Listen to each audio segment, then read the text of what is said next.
Bienvenida a la mesa redonda, la postproducción de temática fútbol y selección nacional con las siguientes piezas audiovisuales. Romper la pared, Ángel Di María, Muchachos y Elijo creer. Esta actividad es presentada por EDA, Asociación Argentina de Editores Audiovisuales. Los panelistas que conforman esta mesa redonda son Florencia Bruno, licenciada en Artes Visuales, graduada en el año 2022 de la Universidad Nacional de Avellaneda. Apenas obtuvo la tecnicatura en el año 2015, comenzó a trabajar en Estudio Guarda, un estudio de diseño y animación, haciendo piezas animadas, escenarios digitales y editando para diversos clientes como Coca-Cola, Gol, Telefe, TV Crecer, Puerto Cultura, entre otros. Desde el 2016 a la actualidad se encuentra desarrollando el rol de editora senior en PEXA Group, lo que le permitió ser parte de diversos proyectos como ESPN Yoga, ESPN Run, ESPN Woman, Scrum, Scrum ATR, Ángel Di María, Romper la pared. Nos acompaña también Tomás Werendt, productor y director de radio y televisión, egresado de ISER 2002. Sus primeros pasos en la producción fueron como pasante en Canal 7 y Radio Nacional.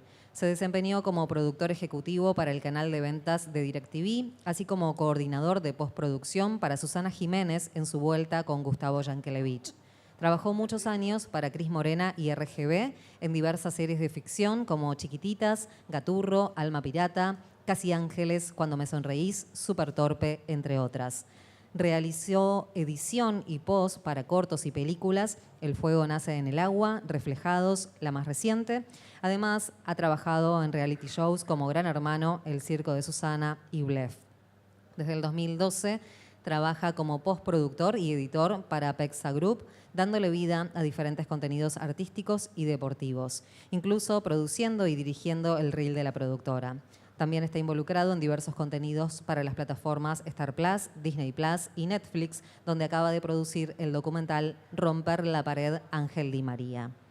Nos acompaña también Inti Nieto. Su primera aproximación con lo audiovisual fue con una cámara reflex en la escuela Fernando Fader, donde cursó el secundario. Luego se anotó en la FADU para cursar la carrera de diseño e imagen y sonido. Aunque no terminó con los estudios, descubrió ahí su preferencia por el montaje.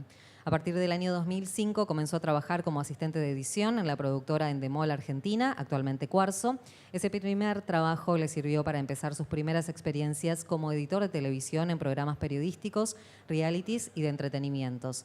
También fue realizador de algunos programas en el área periodística de la productora.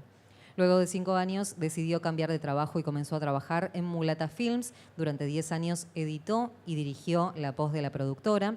En Mulata trabaja principalmente para Canal Encuentro, TV Pública y Paca Paca, produciendo programas de divulgación, ficciones y piezas institucionales.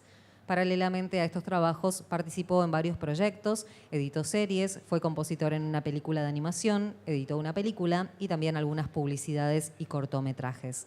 Desde el 2021 trabaja de manera freelance editando series y películas. Está con nosotros también Luz López Mané. Nació en 1981. En el año 2000 comenzó la carrera de imagen y sonido en paralelo a sus primeros pasos como asistente de edición. Se desarrolló en el ámbito de postproducción, editando diversos programas, spots y videoclips para productoras como iLatina, La Corte, Nonstop, Mandarina y Turner, entre otras. Formó parte del equipo de ficción en Endemol, donde editó Historias de sexo de gente común 2, Al límite y Número 15, serie de unitarios en los que colaboró con directores como Carlos Sorín, Cristian Bernard, Flavio Nardini, Juan José Yusid y Juan Taratuto. Hace 10 años forma parte de Mulata Films, donde realiza la dirección artística y de postproducción, desarrollando formatos reconocidos internacionalmente con distinciones como el Japan Prize, una de las más importantes a la televisión cultural en el mundo, 2 menciones especiales en el Prix Genève Iberoamericano, una nominación a los International Emmy Awards y 4 nominaciones a los Emmy Kids, una de ellas por la serie Presentes que codirigió junto a Pablo Destito. En 2015 editó el largometraje Esteros, con el cual ganó el premio SAE al mejor montaje en el Festival Tres Fronteras. Está con nosotros también Mana García. Desde hace más de 20 años trabaja en la cadena creativa de contenidos audiovisuales para señales públicas y privadas. Desde la creatividad y el desarrollo de la idea, pasando por el diseño de un formato y la realización de una propuesta estética, hasta la postproducción y entrega del proyecto terminado. Cine, TV, publicidad, plataformas y digital. Le entusiasman las narrativas en todas sus expresiones, medios y formatos. Es profesor titular de Narrativas y Medios en la Universidad Torcuato Di Tella. Por último nos acompaña Pablo Rodríguez Pandolfi, montajista, director de cine y actor, nacido en la ciudad de Buenos Aires. Es diseñador de imagen y sonido, diplomado en dramaturgia y licenciado en actuación. En cine, codirigió y editó el largometraje Los Inventados, película ganadora del concurso Óperas Primas del Inca, que se estrenó dentro de la competencia Nuevos Directores de la Muestra Internacional de San Pablo y ganó el premio a Mejor Película en el Buenos Aires Rojo Sangre, el Tandil Cine y en el Festival de Cine Inusual de Buenos Aires. También trabajó como montajista en la película oficial de la Selección Argentina de Fútbol, Elijo Creer, que se estrenó en más de 300 salas de todo el país y en HBO Max. En la actualidad es docente de narrativas y medios en la licenciatura de diseño de la Universidad Torcuato Di Tella y trabaja como coordinador de postproducción en Tecne, productora audiovisual con sedes en Argentina, México, España y Perú. Moderará esta mesa redonda Sofía Biglioglia, protesorera de EDA, supervisora de postproducción de la serie documental Romper la Pared de Ángel Di María. Hola, ¿qué tal?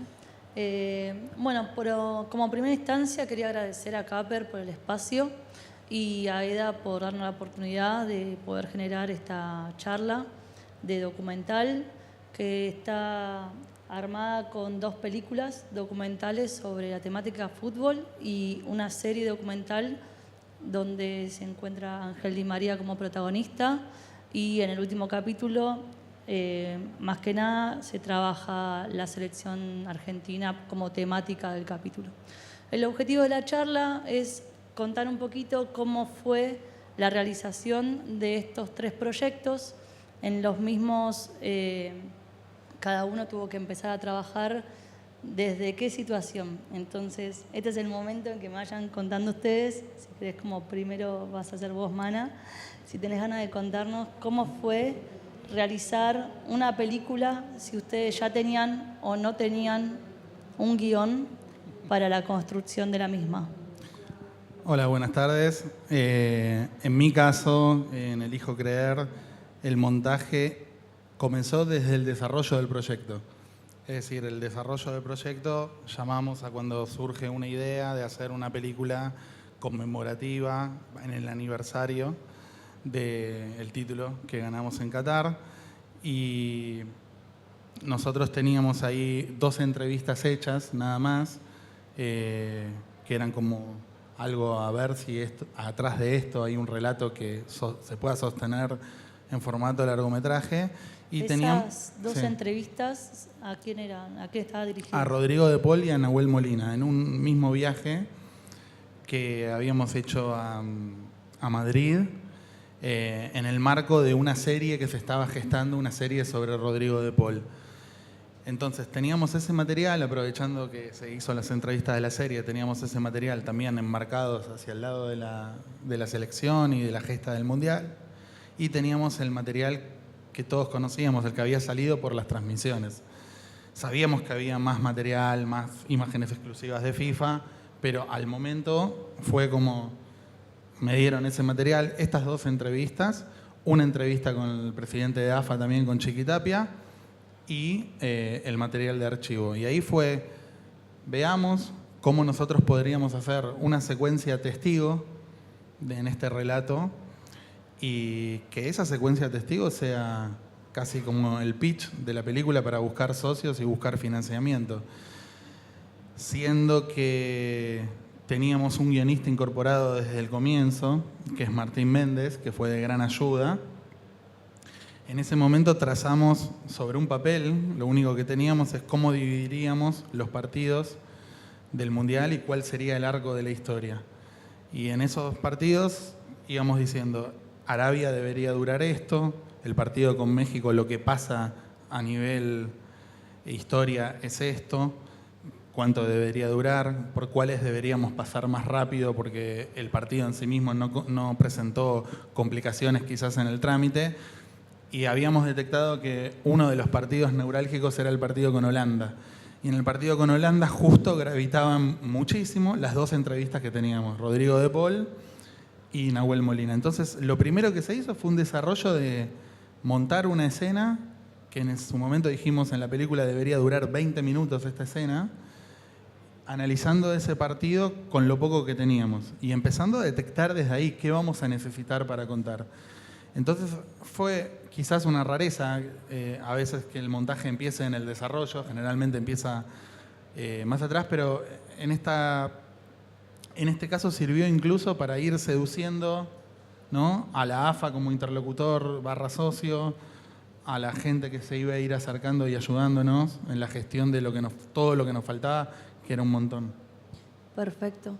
Por otro lado, Inti y Luz trabajaron en la película Muchachos. ¿Cómo fue la construcción del montaje? ¿Ustedes tenían un guión en el momento de construir, de estar en la isla? Hola, ¿se escucha? Ah, sí, ¿qué tal? Bueno, no, nosotros no teníamos nada, teníamos promesas.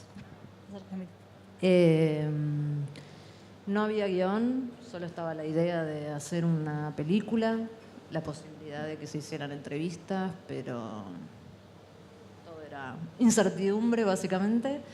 ¿Y contaban con material para poder construir algo o de la nada ustedes empezaron a buscar? Empezamos bastante de la nada, o sea, Jesús, que es el director de la peli, nos había armado como una especie de punteo de lo que él quería repasar en la película o las sensaciones y emociones por las que quería transitar, porque básicamente la idea era que las películas fueran una experiencia, no tanto por ahí un documental clásico. Cabe recordar que la película Muchachos en su mayoría está más trabajada con lo que sería imágenes de la gente que fue enviando. Elijo creer más con entrevistas, ¿no?, a los jugadores de fútbol. Bueno, y ahora vamos a pasar después a romper la pared, pero contame. Pero, hola, ¿qué tal? Buenas tardes. Sí, fue bastante parecido a como Mana explicó, que teníamos el punteo de los partidos, que bueno, es el primer guión que supongo en los dos proyectos era lo mismo. Teníamos una introducción que el director quería enmarcar, digamos, porque la visión que tenía, además de que sea una experiencia, digamos, de que podamos, que no sea un relato frío, sino un relato como caliente de cómo se vivió el punto de vista de los espectadores. Eso también lo fuimos encontrando en el camino, pero sí tenía una introducción donde quería contar cómo llegaba la selección al campeonato, digamos, cómo llegaba y Messi en particular como protagonista. Pero sí, la verdad que cuando llegamos no teníamos material, había una premisa teníamos unas referencias de Capadia, que es un director que ya había hecho una película acerca de Maradona, acerca de Senna y acerca de Amy Winehouse, y donde no hay entrevistas, donde las entrevistas que se escuchan hay entrevistas pero no están en plano, entonces siempre teníamos esa premisa de hacerlo con material de archivo. Cuando nos sentamos, empezó el proceso, ese material de archivo había que empezar a buscarlo, no había un desarrollo o había un desarrollo mínimo de qué archivo necesitamos para contar.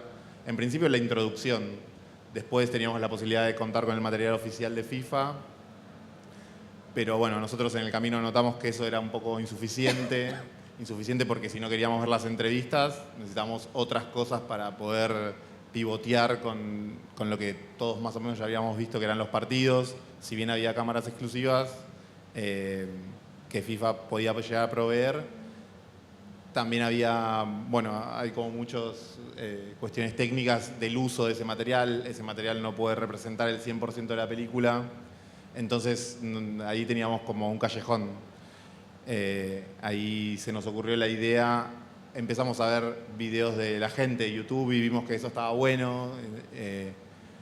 En lo particular a mí era un material que no me parecía muy atractivo, pero cuando lo empecé a ver entendí que estaba muy bueno, que la gente se grababa y que era como algo también signo de la época, no solamente podía aportar a lo emocional, sino también a lo documental, porque cada uno hoy en su casa se graba. Y así que el camino fue inverso, empezamos a buscar esos materiales, empecé a ver productores y postproductores que se contactaban con la gente con la que nosotros habíamos encontrado en internet, en YouTube, y esa gente accedía, y entonces ahí surgió la propuesta de abrir una convocatoria para que la gente mande sus videos, publicados o no publicados, y bueno, ahí medio que fuimos encontrando la película.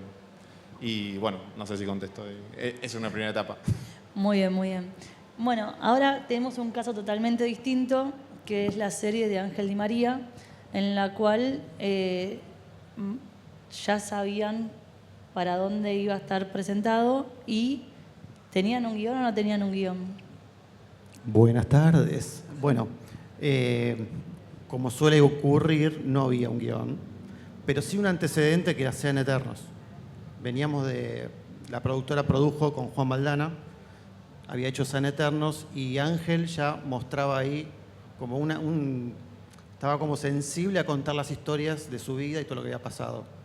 Todos conocían del mundo futbolero el tema de Messi, pero Ángel era como el acompañante de Messi que no pudo contar su historia. Y eso fue el germen de traerlo a Ángel y entrevistarlo a él y ver qué pasaba, si él nos contaba su historia. No hubo un guión, fue una simple idea del director, que Juan Maldana, como ya dije, y Andrés Emilio, trajeron un día la idea a la isla, contándome Sean Eternos. Yo de casualidad la había visto, no soy futbolero, así que... pero en general a la productora caen así proyectos como, che, vamos a hacer una idea, vamos a armar un tráiler, a ver a quién se lo podemos vender. Entonces ahí empieza a gestarse me acuerdo el gol de Ángel en Rusia, 2018, que él como que hace el gesto que se agarra los huevos y está enojado. Y ese es como el punto de partida de Ángel. ¿Por qué está enojado Ángel? ¿No? Ya con el hecho consumado del Mundial y todo. Digo, ¿qué hay que contar? Entonces, a partir de ese gol, la bronca de Ángel y contar su historia. Eso fue el primer tráiler que hicimos. Todo con desechos de YouTube, entrevistas, armándolo como pudimos, año y medio antes de que lo que fue el estreno. Perfecto. Bueno, como no sé si saben, la serie Ángel Di María salió por Netflix, Elijo Creer salió por HBO, en HBO Max, y salió por Star Plus, Muchachos. Antes, igual salió por el cine, ambas dos.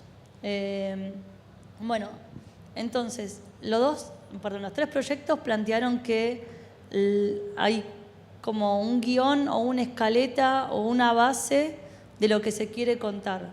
Sin embargo, llegan a la isla y tienen que poder contar esa información, ese cuentito de esa idea que está germinando y quiere empezar a proyectarse en una pantalla.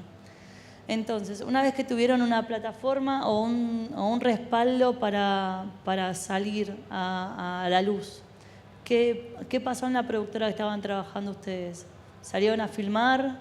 ¿Ese salir a filmar fueron las entrevistas?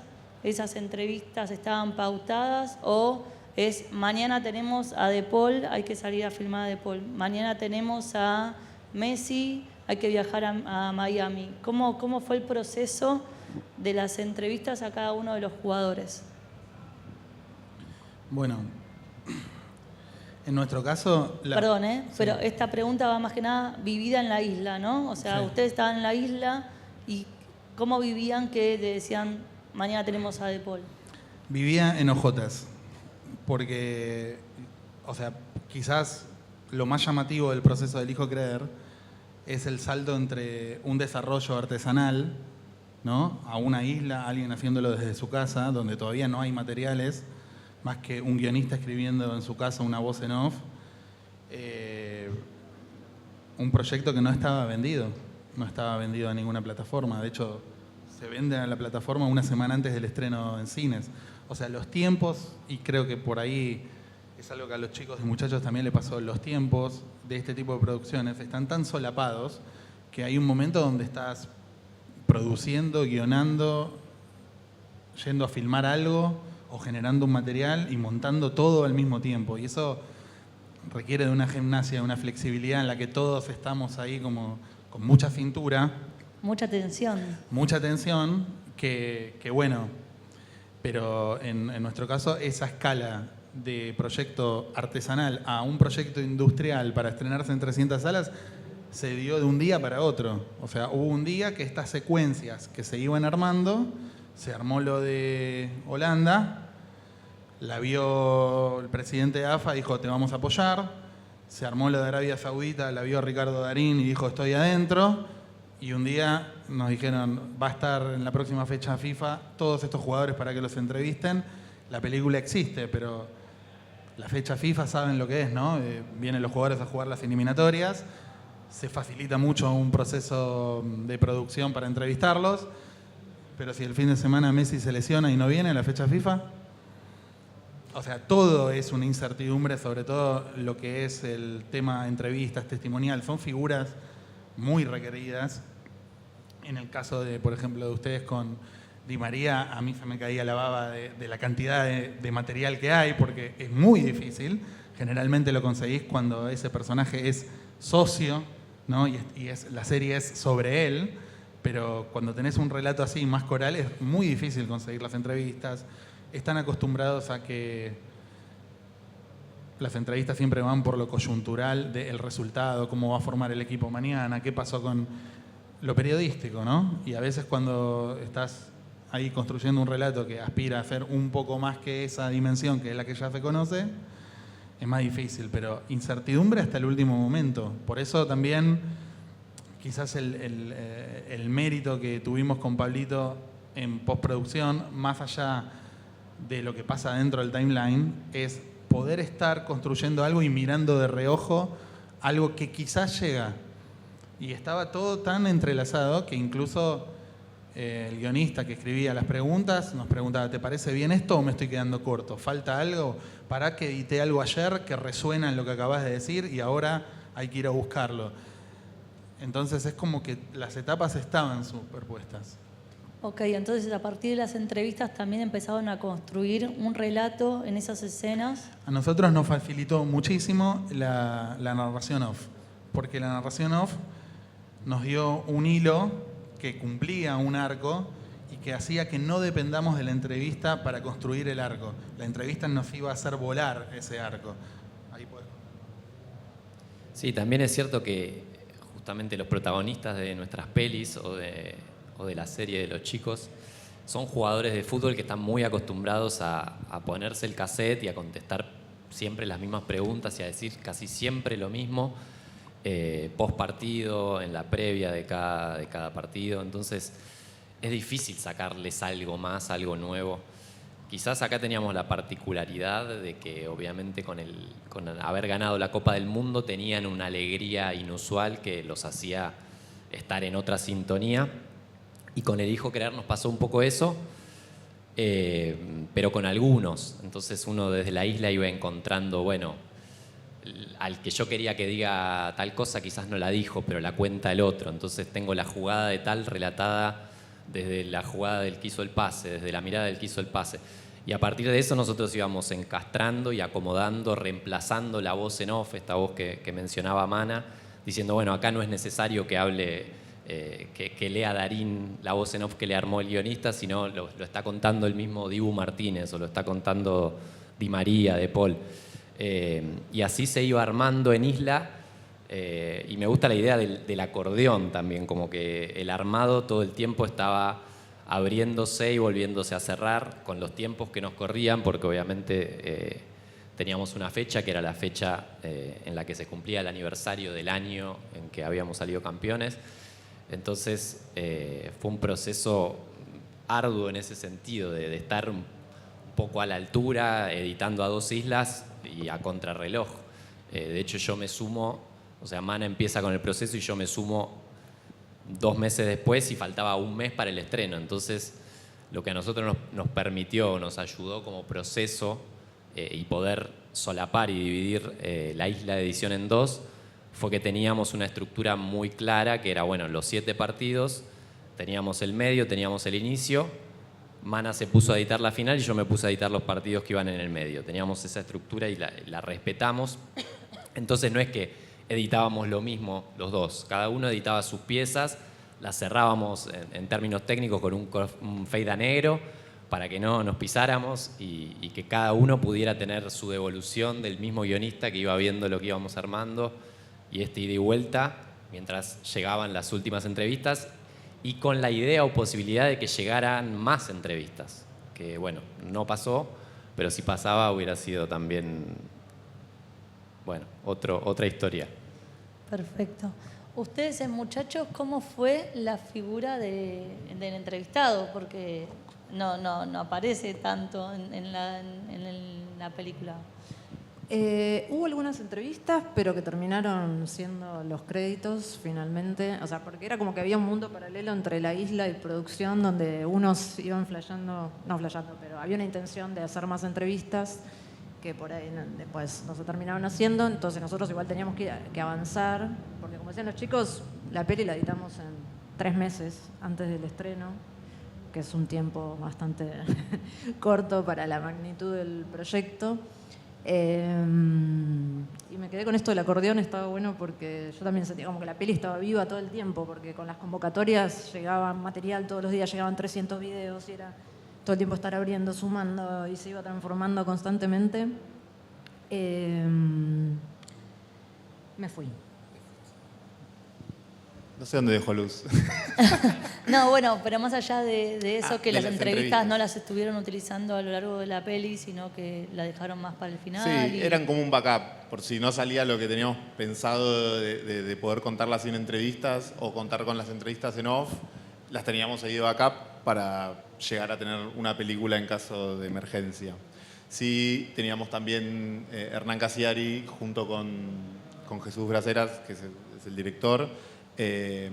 Iban armando también, nosotros hacíamos un partido y decíamos, mira, esto necesitamos decirlo en voz en off, y el director se juntaba con Hernán Casiari y ahí desarrollaban la voz en off que nos calzara con lo que ya teníamos armado, y más o menos fuimos avanzando en la película de manera cronológica. Sí. Perdón, así lo nombramos también a Santi Parisou, que fue el tercer editor, que nos dividimos como tramos, dijimos, bueno, tenemos que hacer 30 minutos cada uno aproximadamente y nos dividimos también secuencias que igual después fuimos rotando y yo armé una cosa, después la agarró Inti y rodó, pero éramos 3. Eso. Perfecto. Y ahí vos me comentabas antes que, Mana, que tenían ya decidido en un momento de empezar a construir las escenas que iba a estar como voz en off Ricardo Darín. ¿Ustedes ya sabían que iba a estar Francella como voz en off cuando estaban construyendo esos off? No, nosotros editamos la peli, de hecho, con la voz de Casiari, que nos mandaba las referencias, y después reemplazamos toda la voz en off, pero no sabíamos en principio que iba a ser. Entonces, para poder ir construyendo las escenas, ustedes también se basaban en lo que fueron los partidos. Sí. O sea, la estructura era tal cual, sabíamos que era la estructura del Mundial y aparte no podía ser mejor porque todo era tipo el último Mundial de Messi, el personaje, el camino del héroe, todo estaba dado solito, no había que hacer mucho esfuerzo. La final era una gran final, entonces medio que la estructura ya estaba dada y sabíamos que teníamos ciertos puentes que queríamos contar más, como todo lo que rodeó a la mística del Mundial, la gente, bueno, el abuela la figurita, todas las cosas que sucedieron por fuera del Mundial. Bueno, ¿quieren contarme ustedes cómo fue el proceso de cómo iban contando las escenas? O sea, ya sabían que tenían una escaleta, ya tenían una posible estructura de la serie, de qué es lo que querían contar, pero ya sabían quiénes eran los entrevistados, tenían idea. ¿Cómo fue el proceso de las entrevistas y la llegada de ese material a la isla? Sorprendente igual. Había como un gran listado, me acuerdo, en producción, que estaban, que decís, bueno, Cristiano, Messi, sí, claro, los van a traer y todo. Y los fueron consiguiendo de verdad y fueron llegando y alimentando esa escaleta que era como una pequeña idea de cómo hacer el cuentito. Pero los tipos traían mucha data, muchas anécdotas, estuvo buenísimo. O sea, Sí, y igual nos al alimentaron principio mucho. La idea era un poco contar la historia de Ángel.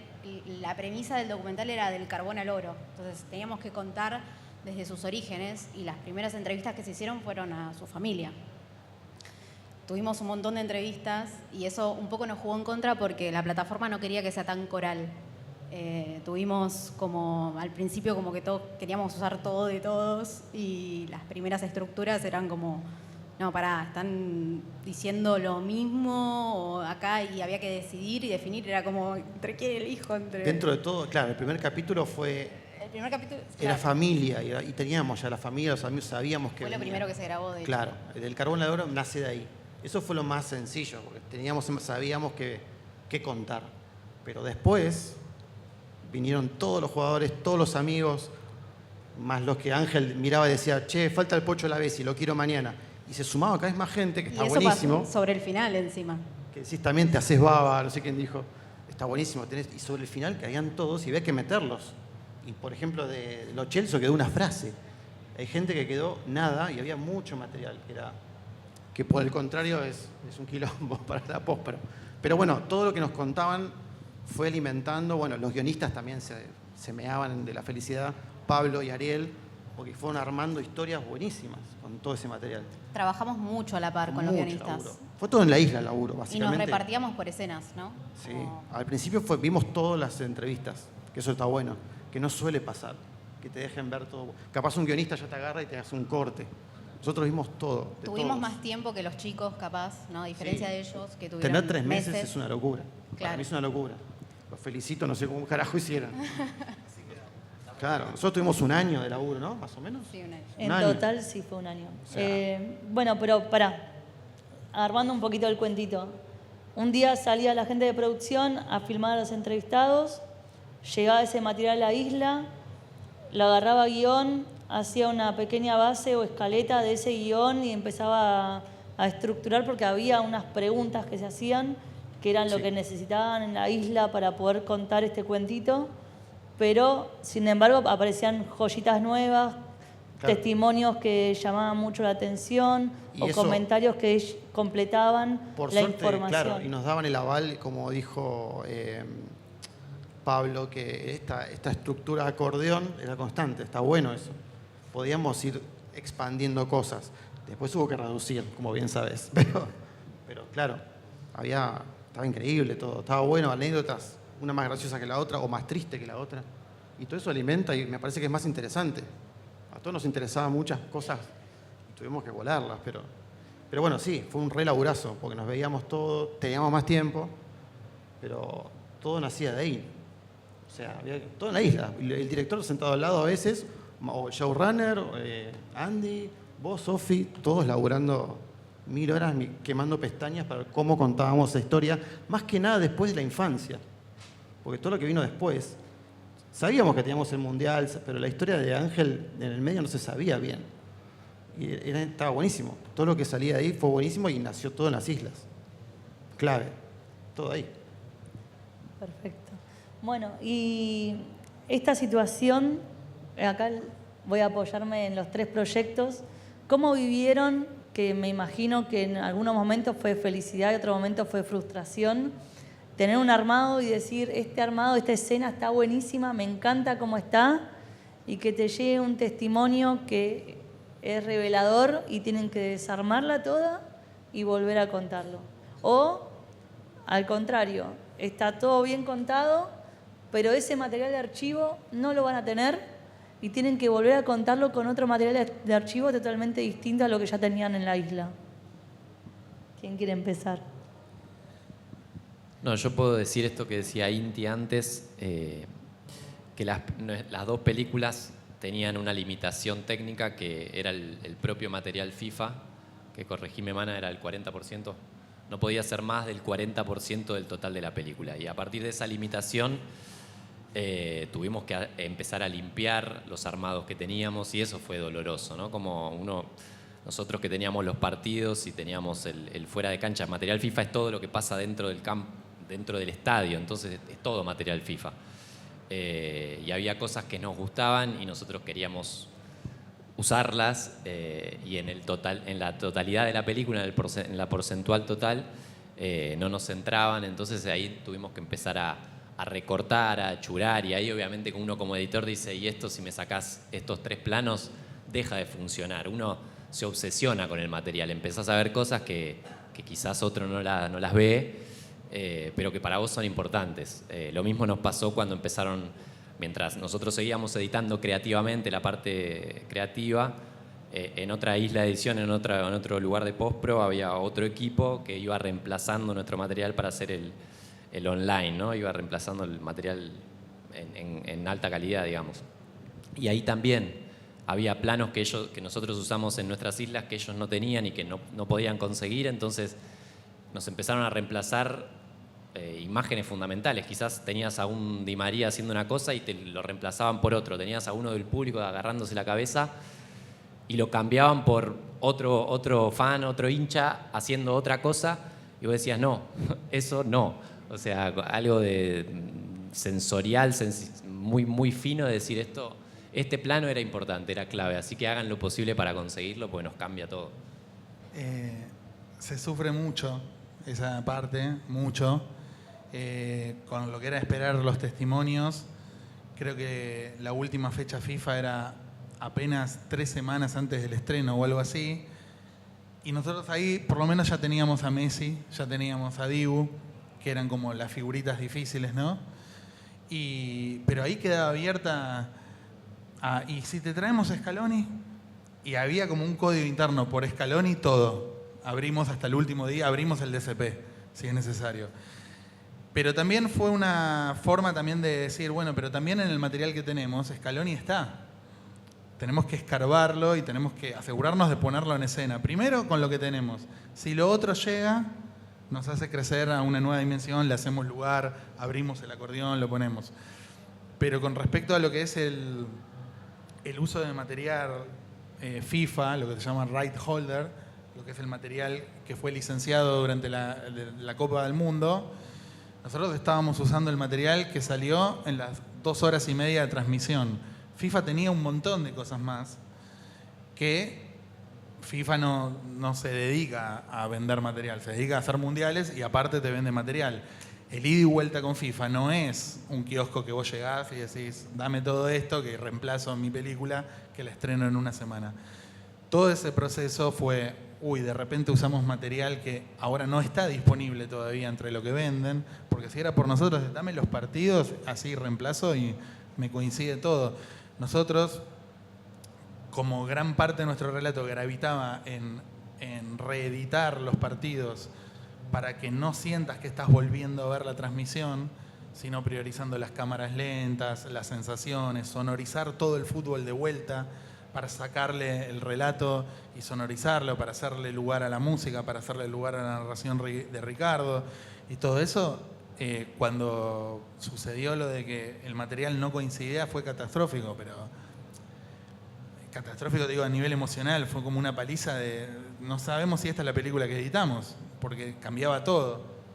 Ahí, bueno, en una charla con los productores y demás, fue como plantarnos un poco y pedir el máximo esfuerzo para, bueno, si hace falta escalar a más islas y más gente que busque con precisión el material que reemplaza, que si no es el mismo, al menos respete el espíritu que tenía.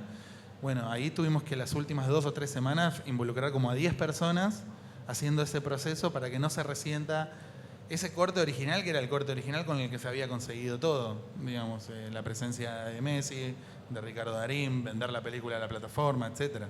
Pero fue muy doloroso, muy doloroso.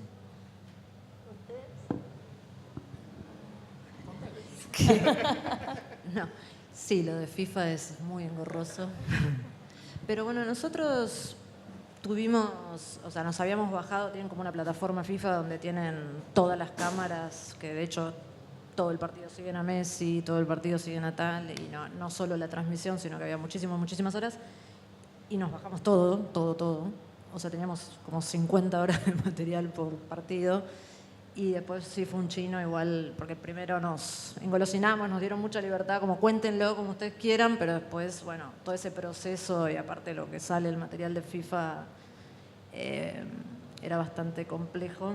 Entonces tuvimos que volver también a reeditar un montón de cosas pensando en esos recortes FIFA. Pero sí pudimos, yo que no soy muy futbolera, me pasaban el resumen del partido y trataba de reconstruir eso con todas las otras cámaras que no se habían visto y de ahí empezar como era la referencia, el resumen de 7 minutos y después reconstruirlo con todas esas cámaras nuevas, digamos.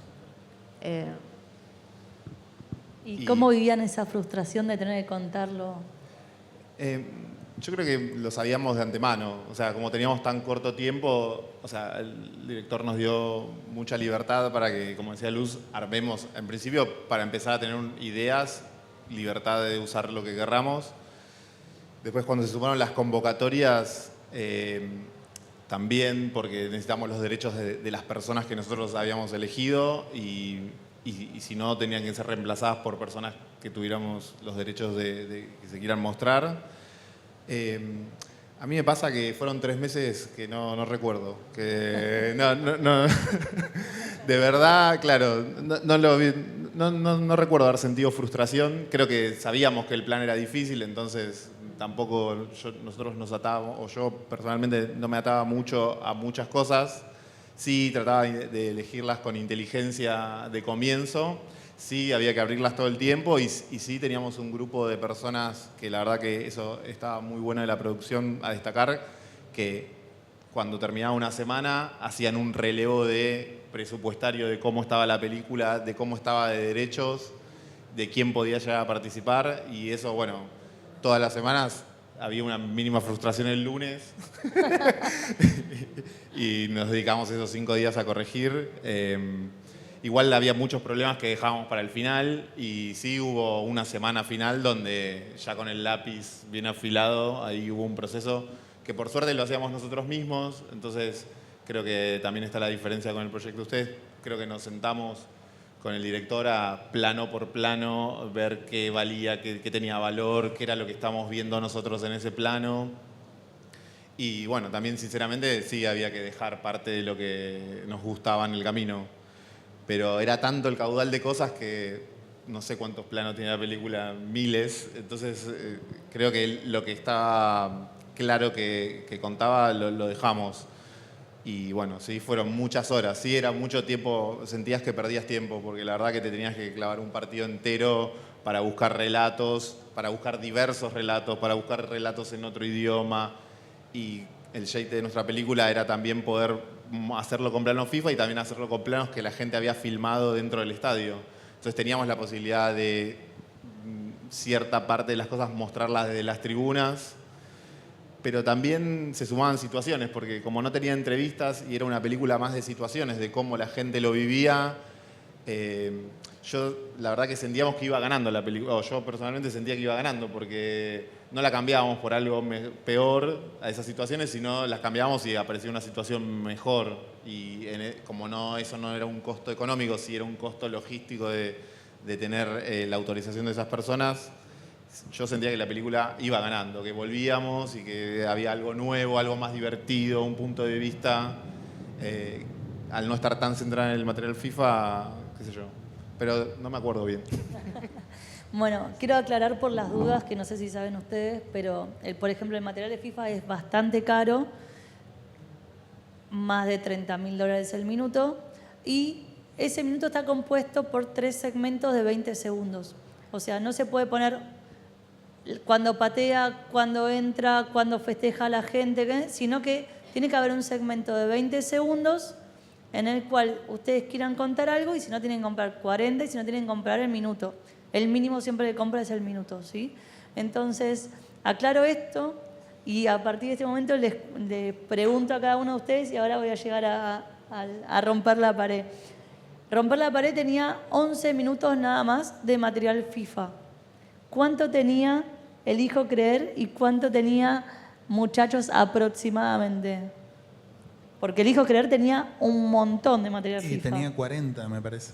40 minutos. El 40% de la película, que creo que dura 100 minutos, o dura...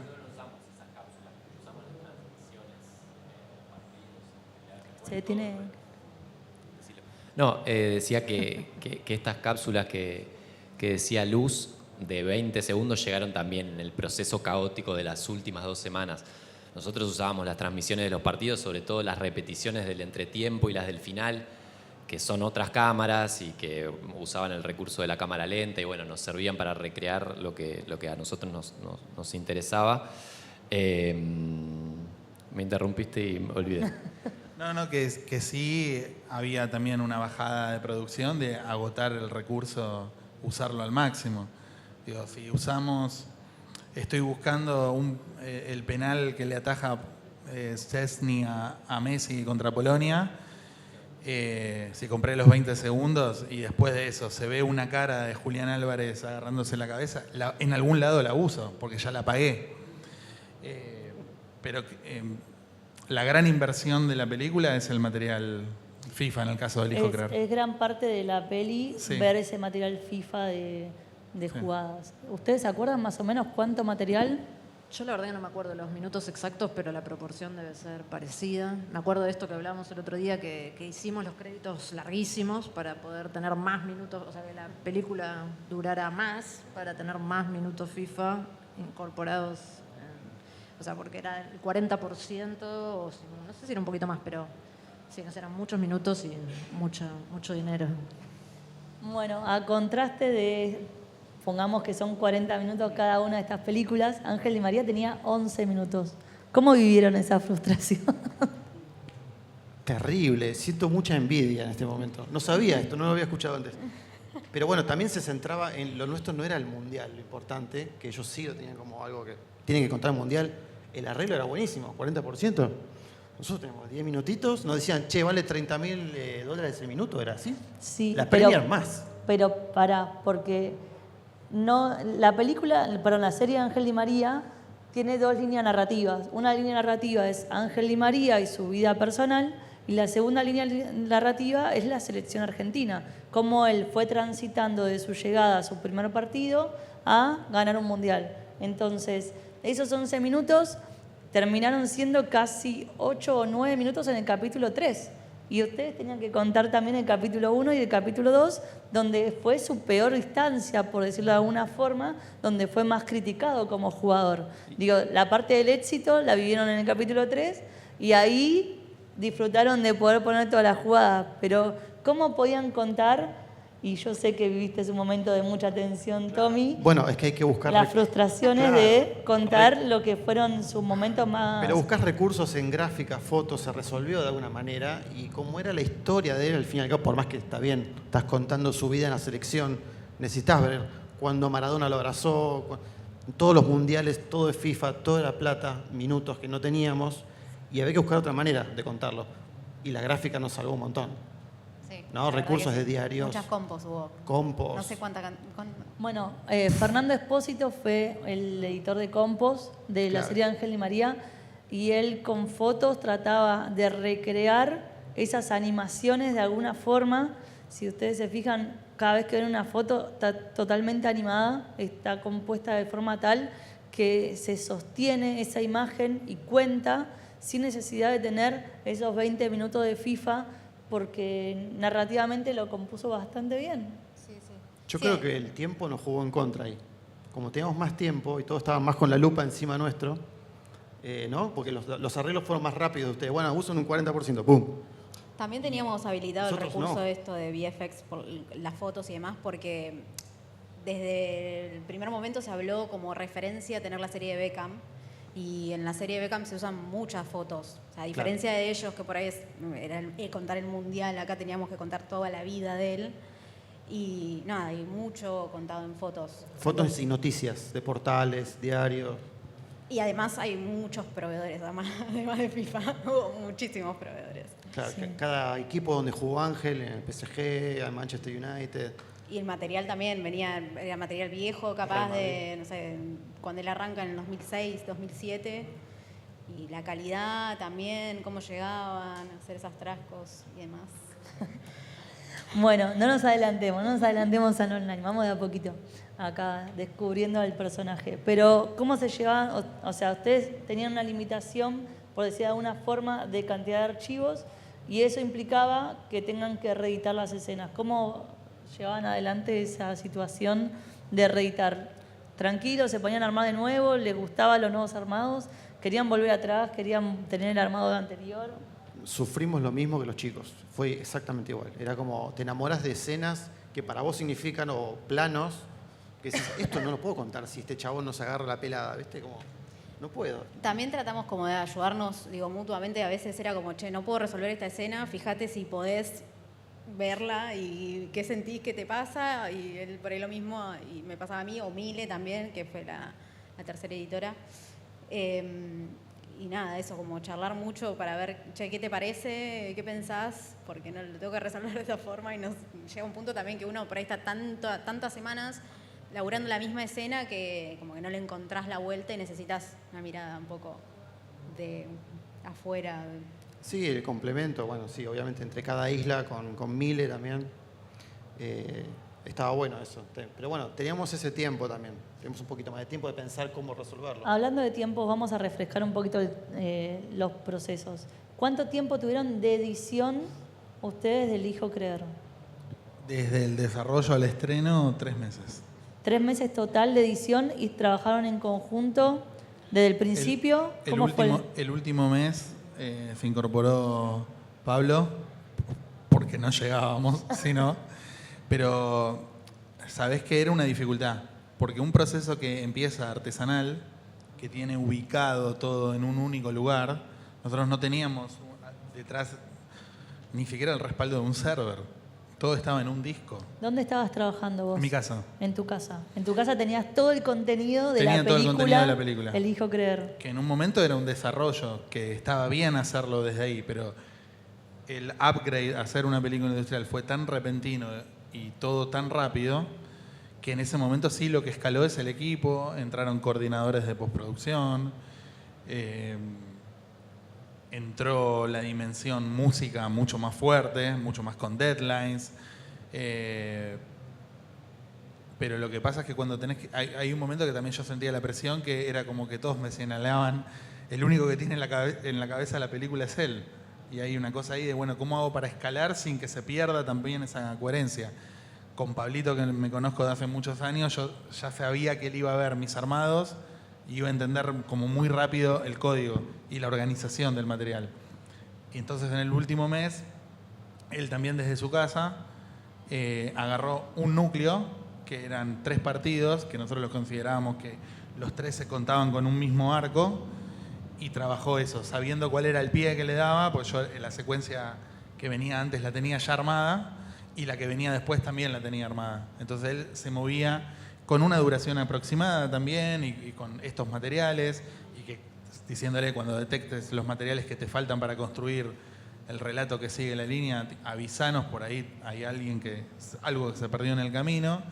Pero bueno, fueron 3 meses en los que 2 laburé en solitario y el último se incorporó Pablito. Perfecto. Y muchachos, ¿dónde se realizó la postproducción? Muchachos, lo hicimos en Pampa Films, que es la casa productora de la serie.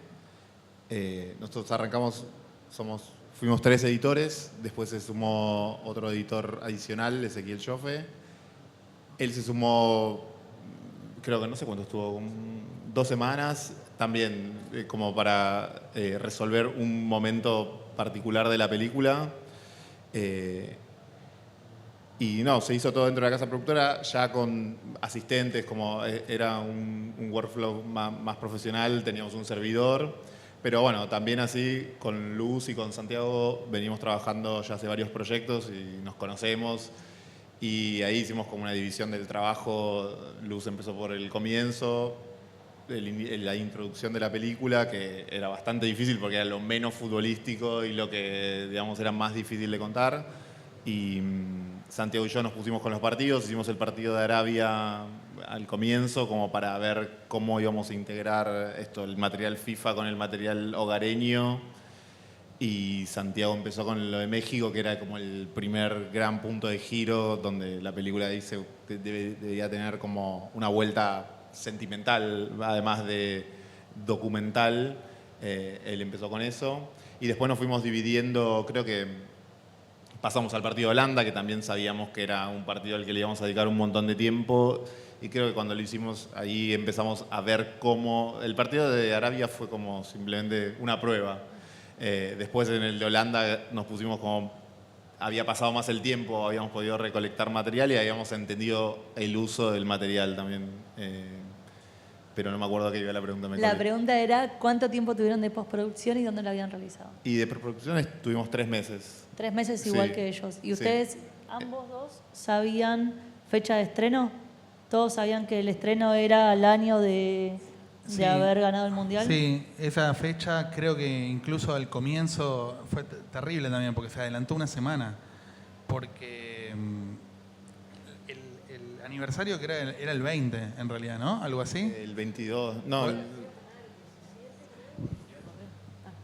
El 18 se estrenó, pero el creo 18 creo que era la fecha y se estrenaba Ahí el se estrenó 14 y se terminó estrenando el 7. Porque lo que pasaba es que el 14 era un fin de semana largo, que había feriado. Y era como, a nivel, los productores tenemos que aprovechar ese fin de semana como primer fin de semana.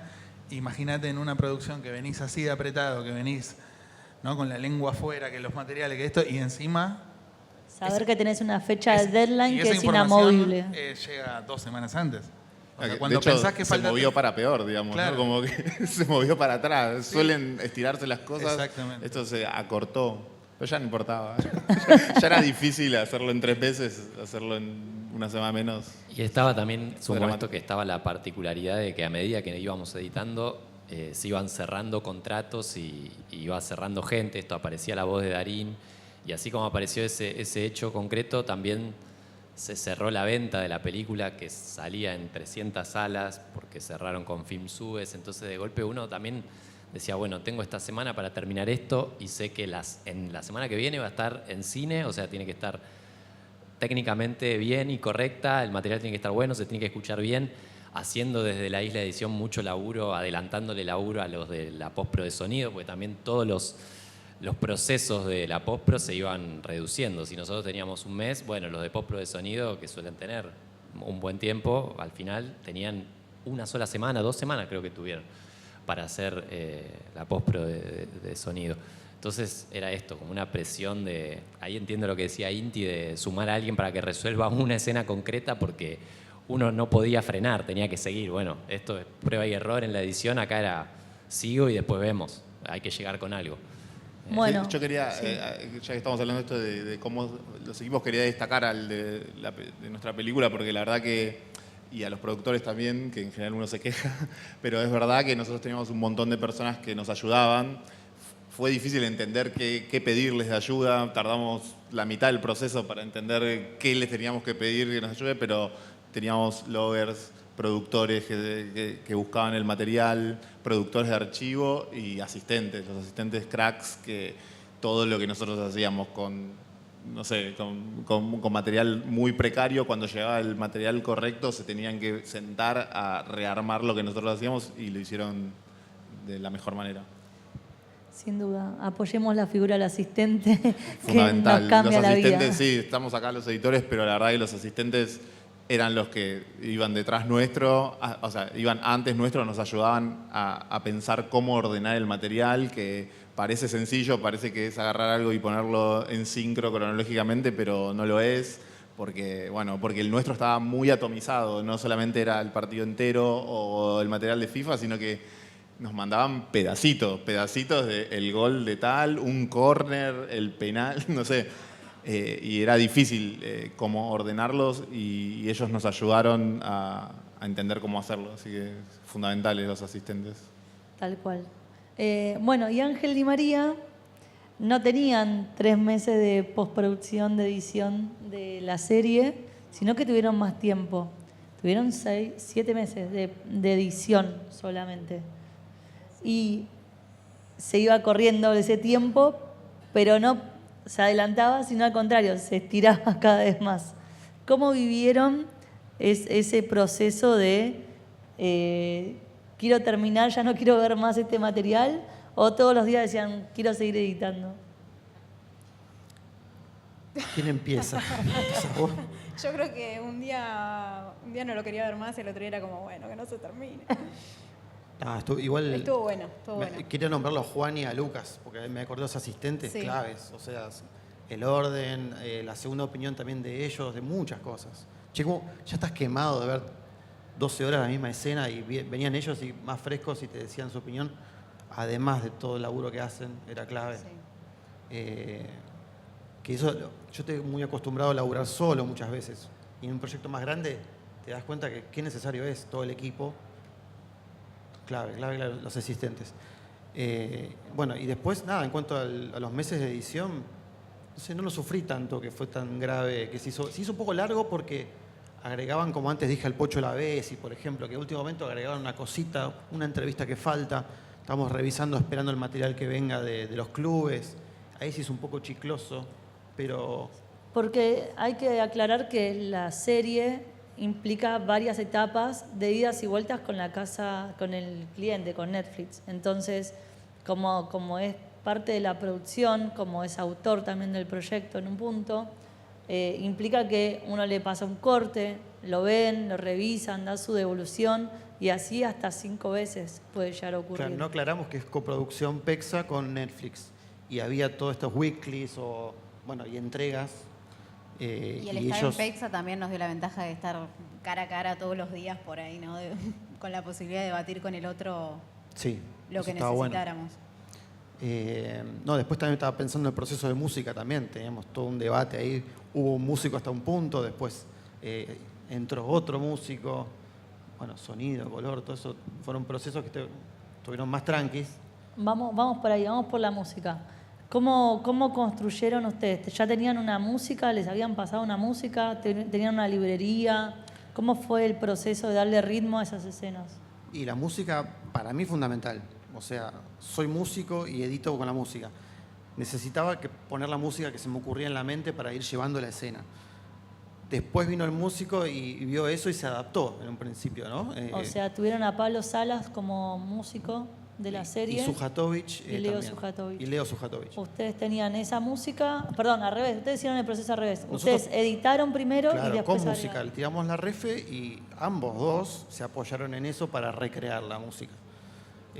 Sí, también después buscarle una identidad, ¿no? Porque claro, no había identidad. Pablo Sala después terminó como dando una impronta distinta y bueno, cada capítulo tiene un estilo distinto en la música. Claro, y encima nosotros, como éramos 3 editores, con Milena Parrela, hizo el capítulo 3, yo hice básicamente el 2 y vos el capítulo 1. Sí, sobre el... Después a mitad de camino fue eso, ¿no? Que nos dividimos. Sí. Al principio todos hacíamos todas las historias un poquito y después una vez que estaba todo diagramado los 3 capítulos, cada uno agarró un capítulo. Sí, claro, porque los primeros cortes eran de 1 hora y media cada capítulo. Claro, y había que achicar. hasta 2 horas. Bueno, en base a eso después hubo que darle identidad a la música toda. Claro, por cada uno de ustedes le daba una identidad que iban sintiendo en el armado de Claro. esas escenas. Exactamente. Entonces, pero hay algo que es fundamental para mí, que es que en los 3 proyectos, cada vez que los ves en Play, se te pone la piel de gallina y decís, no puedo creer la emoción que me genera. Ya viví este mundial hace 2 años y sin embargo lo ves en Play y te pones a llorar otra vez, o ves a Ángel Di María y te pones a llorar otra vez. ¿Ustedes cómo hicieron con el proceso de la música? Bueno, nosotros la música teníamos la decisión ya de entrada de que haya música original y nosotros teníamos una referencia clarísima que era Héroes, una película que tiene 37 años y la volvés a ver y es increíble cómo está construida, pero que busca Héroes sobre todo darle una dimensión a cómo se edita el fútbol, donde vos sentís que estás viendo fútbol, pero estás viendo algo más. Porque la palabra fútbol, en realidad, no hay que limitarla solo a la dimensión periodística del fútbol.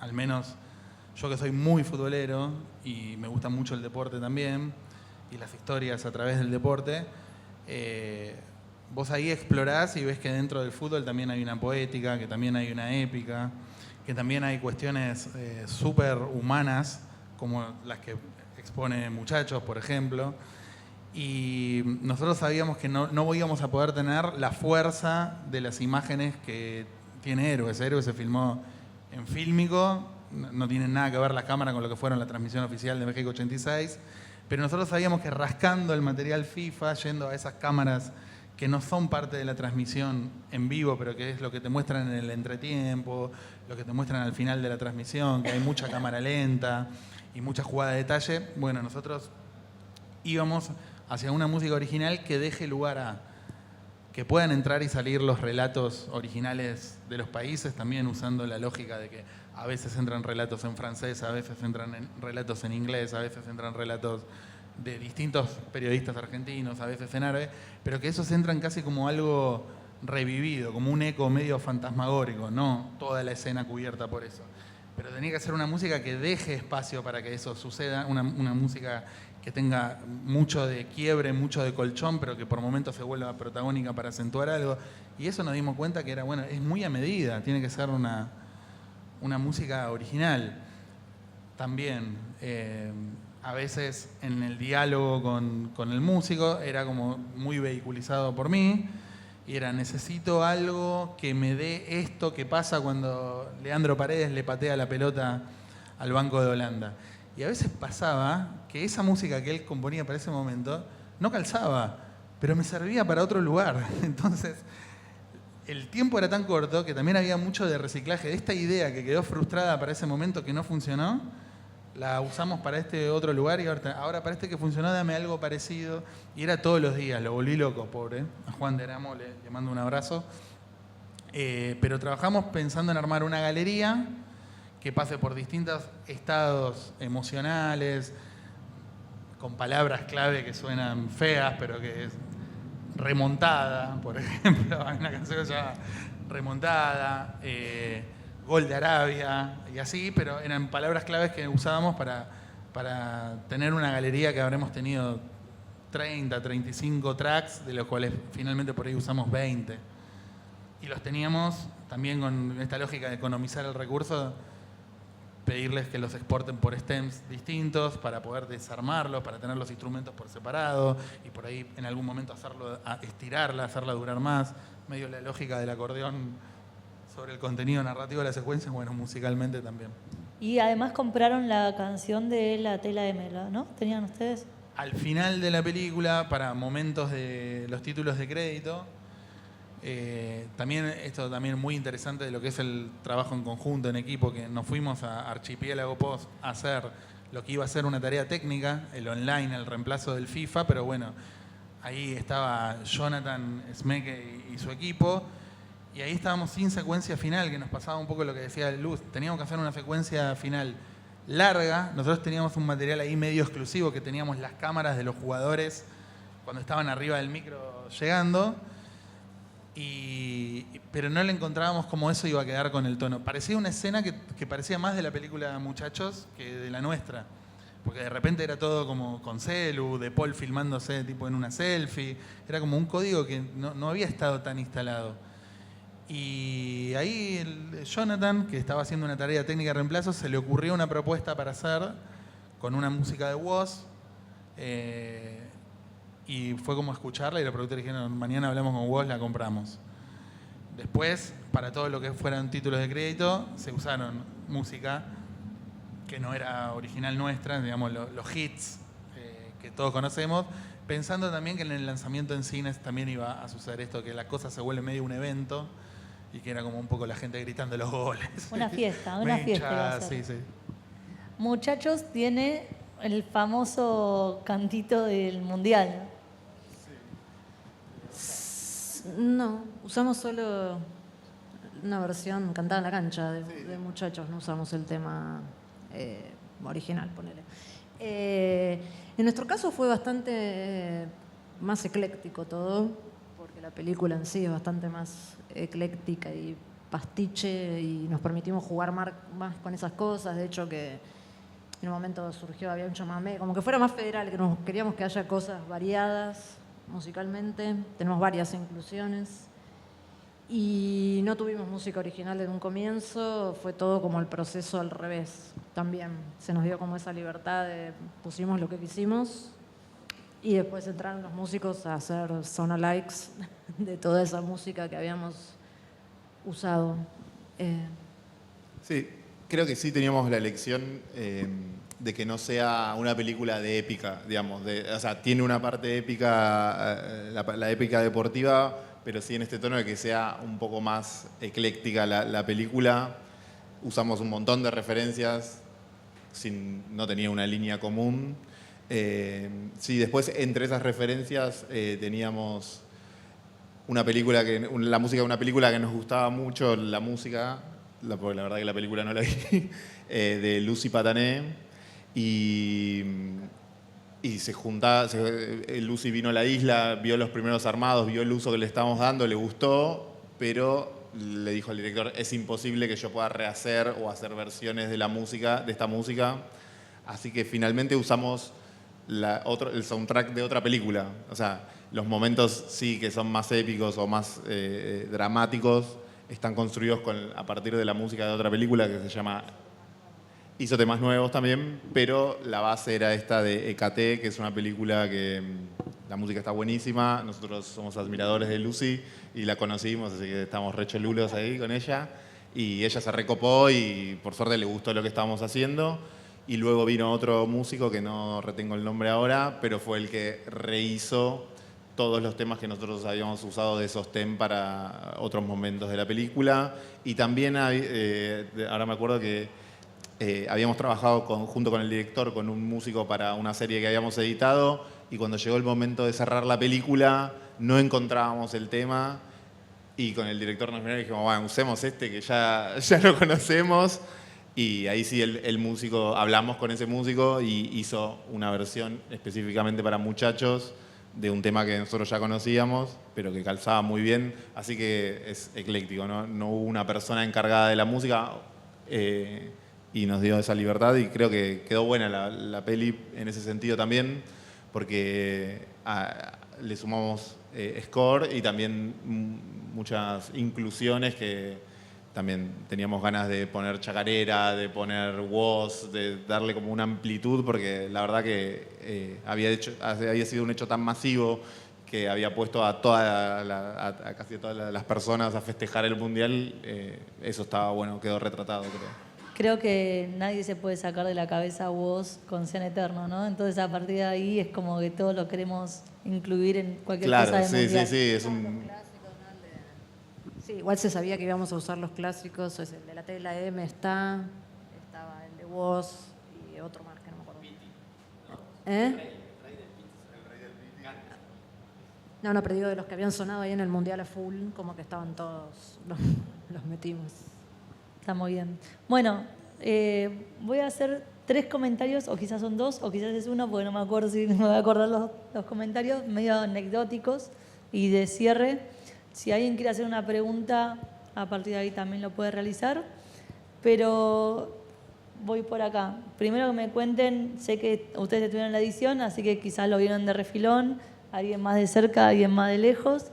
¿Cómo fue el proceso del online? O sea, ¿cómo pasar de estos videos de YouTube a tener el material de FIFA y demás? Sé que ya lo tocamos, así que más que nada por arriba de esa situación, ¿cómo la vivieron?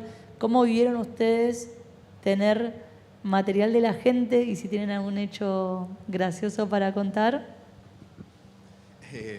Bueno, en el online no sé, la verdad que no formamos parte. Fuimos algún día a la isla de online a aclarar algunas dudas que teníamos.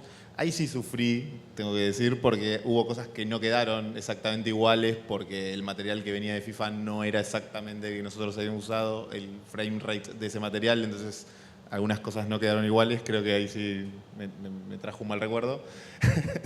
Pero no, la verdad que otros genios los que hicieron el online, que se hizo dentro de Pampa, se hizo en House en Pampa, porque la verdad que la película Muchachos era un desmadre de formatos y de aspect ratios, frame rates, era una locura. No sé bien cómo lo hicieron, pero lo hicieron, quedó. Y la segunda parte que me preguntaron. ¿Cómo vivieron el tema del material de archivo de la gente? Si tuvieron alguna situación anecdótica para contar. No sé si recuerdo alguna, pero la verdad que era una risa la gente. Los empezabas a querer y también se empezaban a volver personajes dentro de la película. Entonces lo que encontramos, nos mandaron el partido de México y los llamamos y decían, no tenés más, porque eran familias, eran grupos de pibes. Eso demostraba también lo heterogéneo de la gente que festejó el Mundial, que vivió el Mundial. Y la verdad que creo que eso es el corazón de la película, o es lo distintivo de la película, y es muy divertido. La verdad que ¿cómo? Tiene un montón de humor, porque la gente vive con alegría ese momento, por más dramático que sea, entonces tiene un montón de humor, y era una risa descubrirlo. Era un embole cuando no pasaba nada, pero cuando encontrabas dentro de buceando un montón de cosas, detalles, gente que se le cortó la luz en medio de un partido, los comentarios que hacían, no sé, las mujeres, niños, ancianos, gente, y te desgarraba el final, porque la gente se puso a llorar, bueno, todos, supongo, bueno, cada uno de su lado, pero gente llorando, gente viviendo algo que nunca había vivido. Era espectacular, la verdad. Pero como tenían a la gente dentro de su casa, tenían a la gente dentro del estadio. Había muchos Instagramers. Claro, había un montón de Instagramers. Los del estadio, no sé, estaba bueno, pero bueno, ellos eran más profesionales, ¿no? Eran las personas más que saben que se están filmando, son conscientes de la cámara, hacen un montón de cosas que están muy buenas. Digamos, son profesionales de lo que hacen, así que eso no era tan incontrolable. Era más divertido la gente que se clavaba la cámara todo el partido y cómo reaccionaban los grupos de amigos. Así que fue divertido, digamos. Está muy bien. Y una cosa que quería decirle a ustedes es, Elijo Creer y Muchachos surgieron cuando ustedes estaban filmando Ángel Di María. ¿Pudieron ver Elijo Creer y Muchachos mientras estaban editando? ¿No querían ver nada y querían editar tranquilos Ángel Di María? ¿Cómo llevaron ese proceso? Yo me las vi al toque, las dos. Pero porque estábamos metidos en un mundo en el que yo no consumía, que es fútbol, y quería ver en qué andaban. Me re gustaron. Y también la experiencia cine, porque eran pelis. Estábamos en una serie, quería ver para dónde iban. Y bueno, estaba todo muy, muy candente el tema, la temática, digamos. Y estábamos metidos ahí, obvio que los vi quién estaba entrevistado, qué les decían, dónde estaban, qué fondos tenían. Por eso teníamos el diario del lunes después. Entonces podemos comparar qué usaron, qué no dijeron, un montón. No sé vos, Flor. No, yo preferí no verlos. No me quería como condicionar con lo que veía tampoco. Igual la parte del capítulo 3, que fue más la del Mundial y eso, justo le tocó a otro editor, o sea, a Mile, pero nada, yo preferí como no aislarme, además que tampoco soy futbolera, así que... Está muy bien. Y ustedes al final, bueno, pusieron imágenes de la gente en la casa también, y eso no lo llegaron a ver, directamente lo hicieron en Archipiélago, todo ese proceso de edición. Sí, no, en el primer desarrollo nosotros habíamos usado ya material de la gente en la casa para momentos puntuales, medio más para ver la carrera de Montiel hacia el último penal y sentir que cargaba con la ilusión de toda esa gente. Y con esto que preguntabas recién, perdón, hago un pequeño paréntesis, pero también fue interesante que nosotros, a medida que avanzamos, empezábamos a dar las noticias de que había otra película que era la de ellos, Muchachos, que en su momento era como, uy, tipo, esto es bueno, es malo. Pero creo que cuando sale el tráiler de Muchachos, que fue las primeras imágenes que nosotros vimos las públicas, digamos, también nos quedó claro como que eran relatos que iban a lugares distintos. Creo que eso también favoreció a las dos en algún punto, que como que no siento que se hayan sacado público entre ellos, cada uno tenía como su camino y su recorrido, pero sí por ahí puede haber condicionado a que nosotros dijimos, bueno, no usemos de este recurso, lo habíamos puesto en este lugar, dejémoslo a este lugar porque va a haber una película que va a tener toda esta catarata de imágenes que probablemente por ahí nos estamos pisando en algo. Nosotros jugábamos más ahí el distintivo de que teníamos las entrevistas de estos personajes y demás. De hecho, hay un caso curioso que es el de tener a Messi, que por suerte no fue como una espera hasta último momento, que era como cada vez que alguien decía parece que está Messi, era como que se nos paraba el corazón. Pero después cuando llega el material a la isla de Messi, nosotros, insisto, teníamos esto de el arco ya estaba construido. Si llegaba Messi lo iba a mejorar. Pero el arco también, gracias al trabajo del guionista Martín Méndez, estaba tan construido que todo nuestro relato era como un camino del héroe de Messi, de que Messi después del partido de Arabia había dicho no los vamos a dejar tirados. Y ahí venía nuestro título, Elijo creer. Era cuando parecía que llegábamos con candidatos, nos dimos contra una pared. Y el partido con México que vos decías era el primer tiempo con México, no nos sale nada, se podía perder todo. Entonces, en ese arco, donde la voz en off enuncia que después de la derrota sale la voz del capitán, nosotros mientras estábamos armando nos parecía, no tenemos que poner a Messi hasta ese momento. Vos imaginate a los productores que estuvieron persiguiendo a Messi, pero ¿cómo? Era creo que el minuto 13 de película. Era como, tenés a Messi, ponele la primera imagen, si podés. No, y además que no habla al principio. Exactamente. O sea, él así se que, presenta de otra forma totalmente distinta. Así que fue como también una decisión muy de esas que se toman en la isla o propuestas que salen de la isla, decir que Messi hable primero y diga que no nos va a dejar tirados y recién después veamos su imagen de nuestro relato, como para construir ese fuera de campo, que en un momento nosotros, radicales, era como, llevémoslo al extremo, no mostremos a Messi en el tráiler, que la gente vaya al cine sin saber. Y después, bueno, esa no nos dejaron correr esa. Pero bueno, después preguntabas lo de online, ¿no? Me preguntabas, bueno, yo por lo pegado que estaban los tiempos, yo pedí a los productores ir al online. Cuando vi que venía con dificultades, que las imágenes que se estaban reemplazando, por ahí vale explicar que en una peli común no pasa esto. Vos haces picture lock y no se mueve ni un frame de nada. El online es solo reconectar en altas, a 4K, el color, los VFX, pero esto de que un frame rate te cambia el corte, te volvés loco, es horrible. Ahora, me pareció como mejor ir y estar y ayudar a los chicos de Archipiélago en lo que a mí me parecía. Fueron amorosos todos, porque ellos también sabían, estamos desarmándote un corte que hiciste durante 3 meses contra reloj. Pero bueno, ahí era como, bueno, ¿qué tenemos? Esto. Bueno, el reemplazo debería venir por acá. No va a ser lo mismo que elegí, pero bueno, y en ese laburo en conjunto medio como que ¿no? Se mantuvo la integridad, al menos de cada escena, el ritmo de cada escena, la lógica de cada escena. Perfecto. Bueno, yo no tengo nada más que preguntar, así que dejo en ustedes si alguien quiere hacer una pregunta o si ustedes quieren contar algo más. Ahí te pasan el micrófono. Hola, ¿qué tal? Yo vine un poco más tarde, no sé si lo que voy a preguntar ya hablaron o no, pero lo voy a preguntar por las dudas. Que es medio doble la pregunta y tiene que ver con lo mismo. Por un lado, ¿cómo fue el hecho de encontrarse, ustedes recibieron materiales de terceros, por decirlo así? ¿Cómo fue encontrarse con todo ese material? ¿Qué cosas se fueron descartando? ¿Qué cosas fueron quedando? ¿Y cuánta gente estuvo trabajando en todos esos materiales? Pues no puede ser 1 o 2 personas que vea todo.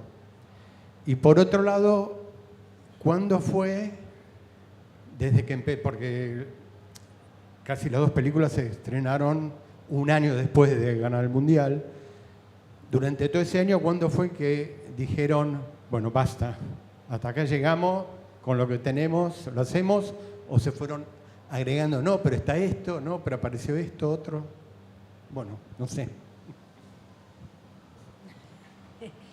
Del equipo nosotros había 4 o 5 personas de archivo que eran los que recibían, en nuestro caso, las convocatorias que había hecho Orsay para que mandara la gente, y ellos iban haciendo como una especie de filtro, y a nosotros nos llegaba lo que era mejor de todo ese material. Después nosotros hacíamos listas de pedidos, archivo, con todas las cosas que necesitábamos para construir las secuencias, sobre todo los puentes entre los partidos, y ahí ellos nos buscaban y nos traían ese material. Hubo como 5 asistentes también en un momento. Se iban solapando, venían, pero fueron varios, por este tema también de los reemplazos y todo eso. ¿Y cuál era la otra pregunta? No, dijimos basta cerca del estreno, digamos. A mí de verdad me quedó la sensación de que nos llegó un montón de material, quizás la última semana, y me hubiera gustado tener un tiempito más para ordenarlo mejor, para verlo más en detalle y para agregar, Dios, la verdad que me quedé con una sensación de que podría haber estado mejor la película editada, pero ya estábamos cansados también. Dijimos basta con un poco de alegría. No se podía más, no había tiempo físico. También la otra vez lo hablamos que era un caso de deadline clavado, digamos, no había forma de alterar la fecha de estreno ni alterar la entrega. Así que se trabajó hasta el último momento, digamos, con el material. Hasta el último momento para darle paso y tiempo al online y a Sonido a que pueda realizar también su trabajo. Sí, y sumo algo que un poco ya se dijo de la importancia de todo el equipo de post, pero nosotros somos editores, pero los asistentes, en nuestro caso, por ejemplo, lo que nos hacían era desglosar los partidos. Nosotros no veíamos los 90 minutos de partidos, sino que les pedíamos, bueno, en este partido que entra Enzo Fernández y hace el gol, que es importantísimo, y voy a tener su entrevista porque ya sabíamos que estaba. Juntame todos los momentos, los mejores momentos de Enzo Fernández. Necesito los momentos de roce, necesito las caras previas al partido de preocupación. Entonces eso lo hacía alguien, un asistente de edición, un asistente, y eso nos llegaba ya en una secuencia de Premiere, que fue en el programa en el que editamos Elijo Creer, y obviamente que te acelera, te adelanta mucho trabajo, horas de mirar material que no la teníamos, no contábamos con eso, entonces el equipo ahí era un todo de decir, necesito esto, un mensaje de texto o estar en la casa productora como los chicos. Sí, y con respecto al tiempo, en realidad la película empezó a gestarse 3 meses antes del estreno y terminó igual, por cansancio y porque ya no se podía estirar más. Se entregó el DCP el día antes del estreno, así de ajustado. Buenas. Y en el caso de Romper la Pared, se gestó 1 año y medio antes y después tuvimos 9 meses de edición. También teníamos un equipo de archivistas, también teníamos asistentes de edición, 2 archivistas, 2 asistentes, 3 editores y entre todo y la coordinadora de postpro también, tuvo que mirarse un montón de cosas y entre todos, teniendo más tiempo, fue más fácil también. Y ¿qué más es la pregunta? Contesta vos. Y se dijo basta el material hasta último momento en realidad, porque con Ángel Di María pasó que ganó la Copa América y bueno, tenía que entrar. Entonces fue hasta último minuto, se jugó el 14 de julio, ¿fue? Y julio, sí, no me acuerdo. Y el 14 de septiembre estrenaba. 14, Sí, 12. teníamos cerrado todo 12 de y septiembre. hubo que... queríamos ver si él ganaba la Copa América. La ganó, entonces hubo que hacer un editado de 3 minutitos a que fue adelante al final. Ya Sí, estando igual- sobre ya la música, estaba, color, ya se estaba estaba todo. haciendo todo. Sí, más que nada no era que se ganara la Copa América, sino que era la despedida de Ángel en la selección argentina. Entonces sentíamos que iba a ser un momento muy importante narrativamente para cerrar lo que es la serie. Lamentablemente no pasó lo mismo, no ocurrió esa magia que esperábamos que ocurra visualmente, como fue todo muy rápido. Él se fue de la cancha 10 minutos antes, me parece, pues ya estaba cansado y no teníamos móvil tampoco ahí para filmar ese momento y sentíamos que si poníamos esa escena al final de la serie nos quedaba flojo porque era poquito lo que se estaba contando y a la vez ponerlo al principio implicaba, bueno, ya lo dijimos, ya lo contamos, lo que todo el mundo quería ver, cómo se retiraba Ángel, está acá. Y que no- Ahora sentate claro. y disfruta la serie de todo lo que te queremos contar. Y que no estábamos tan lejos de la realidad, tan despegados, que estábamos como atentos a la noticia, que en el fútbol es medio, tenés que estar ahí. Cuando decís, no pudimos lograr esa magia, ¿a qué te refieres exactamente? No, que el momento no tuvo por ahí la magia que pensábamos que íbamos a tener la despedida de Ángel Di María de la selección. Antes, No en creo un que partido de eliminatorias que hubo en Brasil, hubo una situación como bastante para nosotros emblemático, que fue Ángel Di María en andas, en los jugadores, y todo el mundo gritando Ángel, Ángel, como que fue algo muy icónico para nosotros visualmente y narrativamente. Y no pasó eso. Lo que pasó fue lo que ocurrió al principio, que fue el abrazo con la familia, ese reencuentro. Justo fue que Messi se había lesionado, entonces como que se dispersó un poco la mirada, ¿no? en esa despedida, en ese momento. Por lo menos es lo que sentíamos en Isla, ¿no? Después ocurrieron otras cosas y se narró otra cosa. Sirvió igual, porque las hijas de él le dieron la pelota cuando empezó el partido. Un poco hilaba, servía. No, sin duda, pero digo, fue otra cosa. No fue emotivo, claro. No fue como lo de Brasil.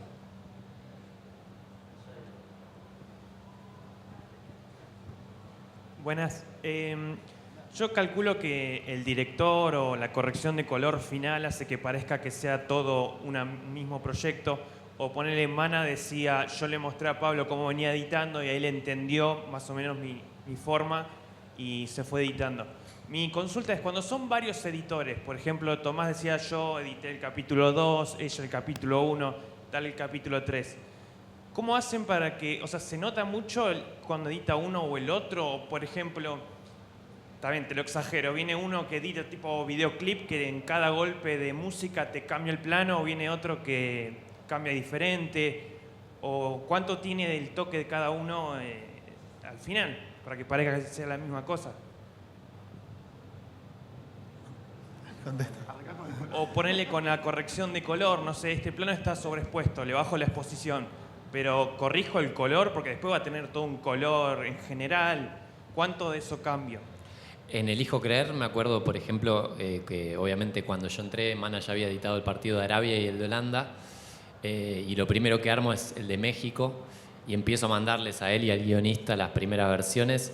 Y como un detalle que me marcó y fue como, bueno, es esto.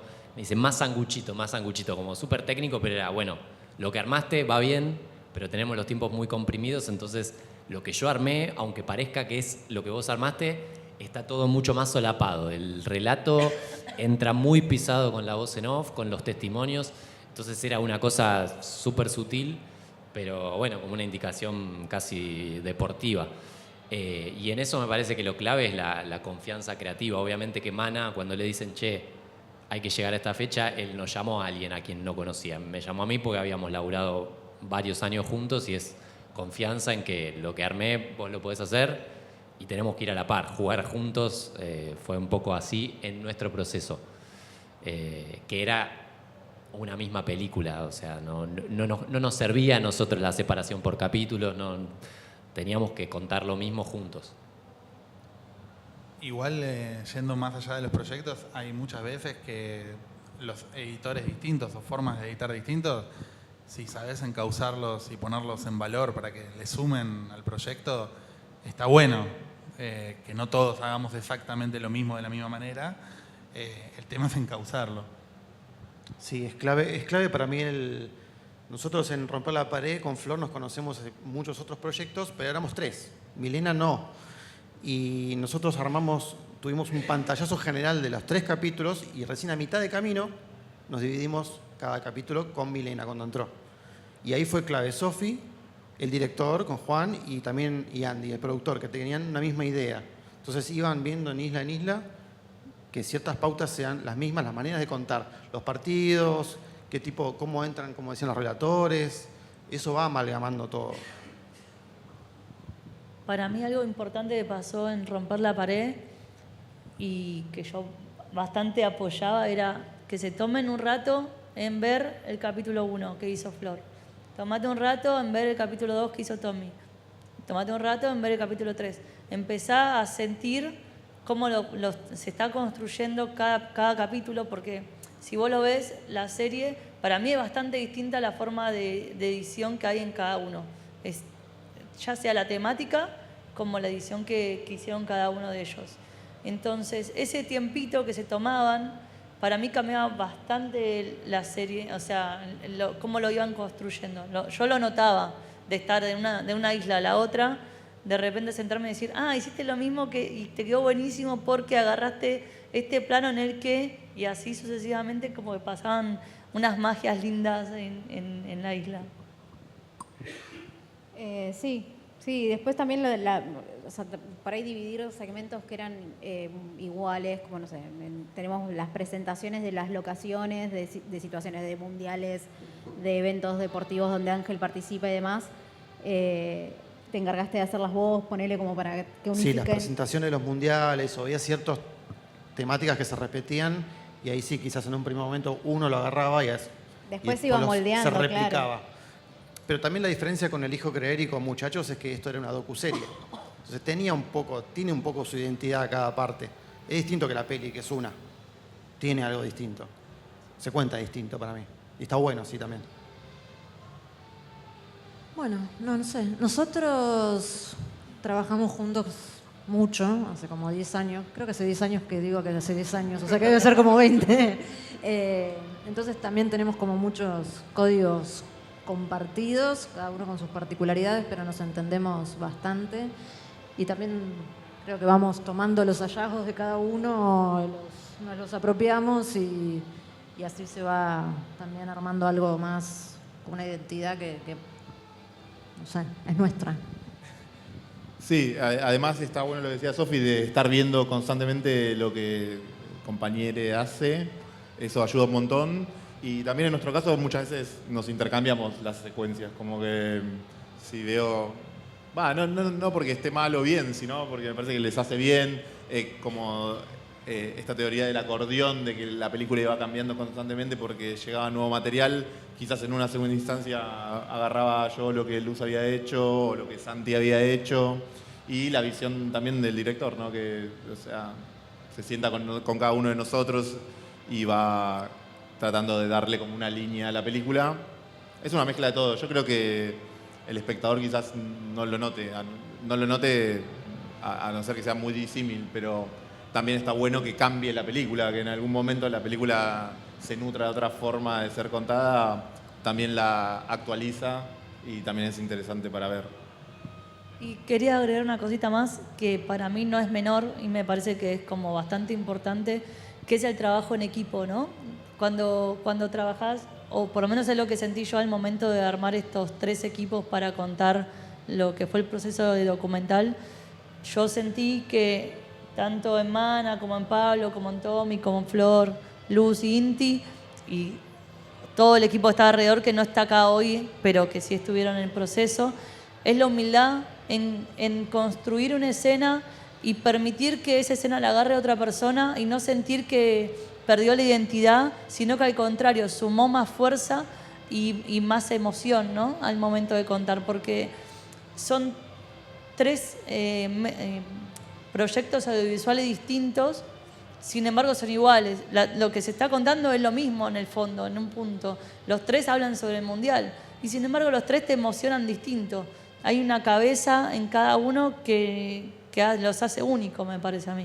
Y eso está dado por lo que construyeron ustedes.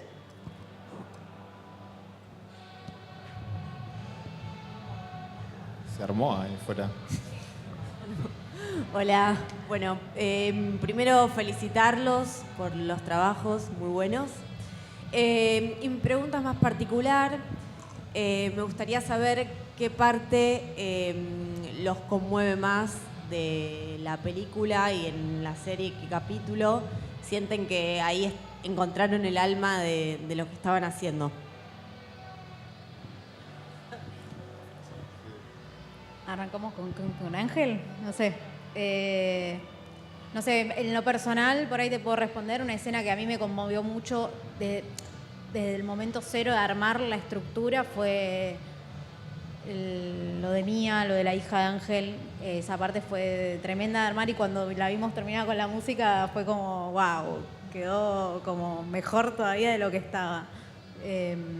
No tiene nada que ver con el fútbol, digo, es algo re personal de él, pero digo, a mí fue una de las escenas que más me conmovió hacerla y nada, después pasó por 1000 manos porque la agarró él, después nada, la música y fue muy loco.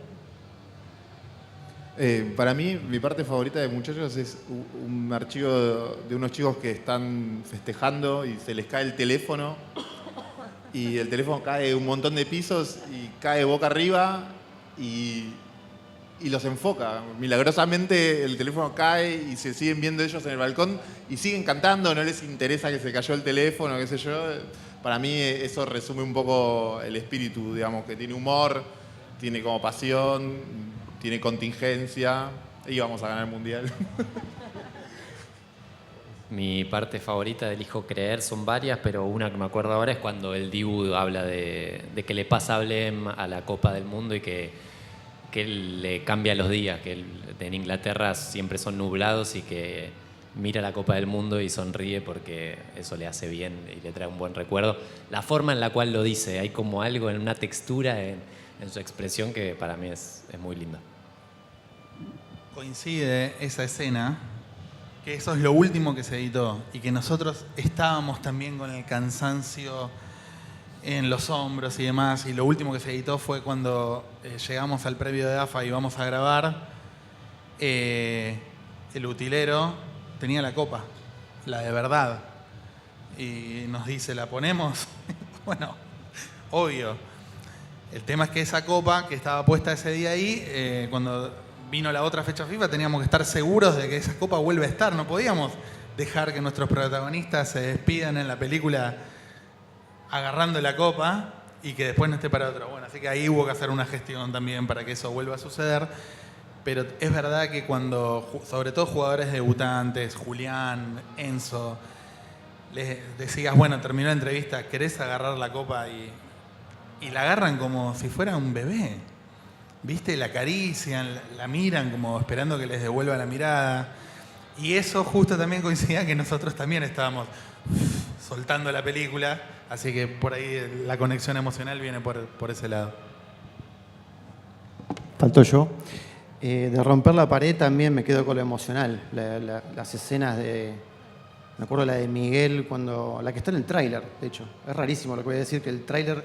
Lo que más me gusta está en el tráiler. Cuando Miguel se rompe, se parte al medio y hace ese que llora y dice que no termine como yo. Como que Ángel no termine fracasado, porque si ves, vas y la viste, Miguel es un futbolista fracasado. Y él, viste, como se parte con eso de no quiero que fracase como yo, el abuelo también. Me mató, eso me mató.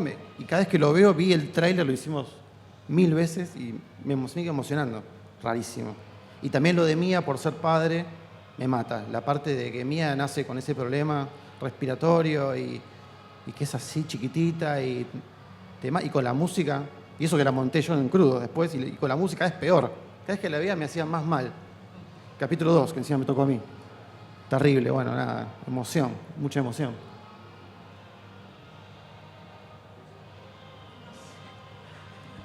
¿Puedo no contestar? No, bueno, no tiene. No sé cuál es mi parte favorita y del alma de la peli. No, para mí el hallazgo fue que no sea solemne.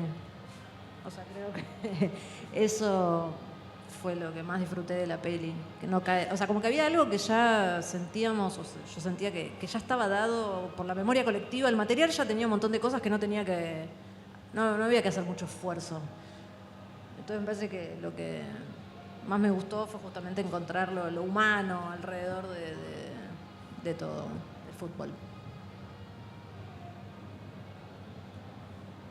¿Hay más preguntas? Hola, buenas noches. Felicitaciones también para todos.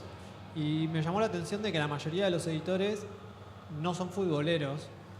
Y quería preguntarle si después de trabajar en esto, bueno, Maná dijo que sí que es futbolero, pero en este caso, si les cambió un poco la visión del deporte, si les interesa un poco más ahora o no. Y en el caso tuyo, si el ser ya más del palo y todo te sirvió antes de recibir el material, como ya tener una idea de lo que ya habías visto y tenías más recordado por ahí, cómo usarlo en la película.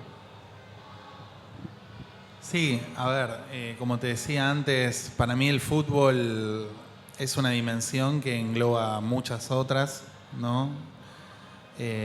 No solo el resultado, lo periodístico, los datos, la estadística, sino también todo eso emocional que hay.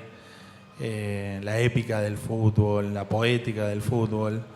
El fútbol y el deporte. Yo ya había hecho muchos proyectos con foco deportivo, lo sigo haciendo, ahora quedé como un poco catalogado en ese rubro, pero lo disfruto un montón. Como futbolista frustrado que soy, lo disfruto un montón.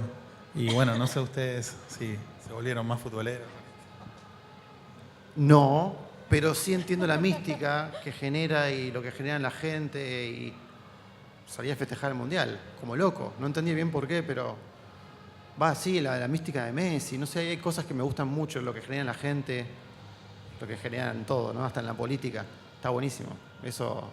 Y cada vez que me meto en un proyecto, después me queda algo, inevitablemente. Entonces ahora un poquito fan sí soy. No, bueno, sí es real eso de que cada vez que nosotros editamos mucho deporte en general, entonces cada vez que uno se mete lleno a ver como todo el esfuerzo que hay detrás de ese deportista, también te genera una empatía que capaz que solo el hecho de decir el fútbol y ya al que no nos gusta o no nos atrae el fútbol, obvio que también salía a festejar el Mundial como Tommy, pero no, igual sigue sin gustarme el fútbol. Y bueno, nada, no sé, ¿lo más? No, yo no me gusta más el fútbol. No, igual sí, en el momento me quedé medio manija. Quiero ir a ver a la selección alguna vez, que nunca la vi. Eso sí me pasó, lo confieso. Pero bueno, es muy difícil conseguir entradas, así que no estaría sucediendo. Yo sí me gusta el fútbol, no soy tampoco súper fanático de la selección, creo que sí, bueno, todos, y de este momento de la selección creo que aún más. No sé si me cambió. Sí, estaba bueno retratar, creo que fue un momento social bastante particular. Fue en diciembre, era verano, como que fue muy distinto y eso sí lo queríamos retratar. Y sí, después en el caso de mi parte futbolera, sí, como que quería hacer algunos chistes o mostrar algunos detalles o cosas que a mí me llamaban la atención o que reparo o cosas que pasan en el grupo de WhatsApp de mis amigos, de chistes que hacemos, tratar de llevarlos y de compartirlos. Y bueno, nada, pero no sé, no cambió mucho, pero sí me gustó participar y me gustó, creo que el retrato que hicimos del evento social, con eso sí quedé contento. Y una perlita de color que se la dije a Mana, es una tontería, pero para mí era importante decir, esta película la van a ver ellos, seguramente, ¿no? La va a ver Messi. Como saber que estabas editando algo que lo iba a ver Messi. Para mí es algo que no creo que vuelva a pasar y es distinto.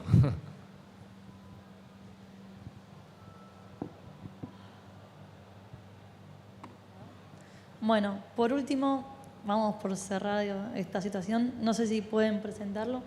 Desde EDA se está haciendo una encuesta para editores en la cual cada uno cuenta su situación en la que está viviendo, que está bueno para saber una estadística de cuánto trabajo hay, de cuáles son los sueldos, de target de edad para cada rubro o varias cosas en sí que se preguntan.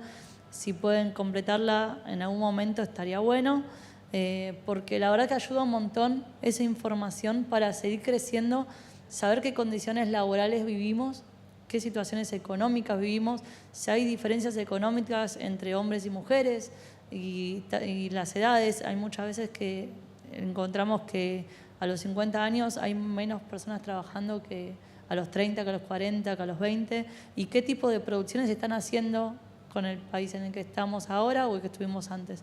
Entonces es una estadística que nos suma un montón de información para volver atrás y ver cómo fue variando el mercado año tras año. Nada, quería avisar eso. Gracias por haber aceptado venir.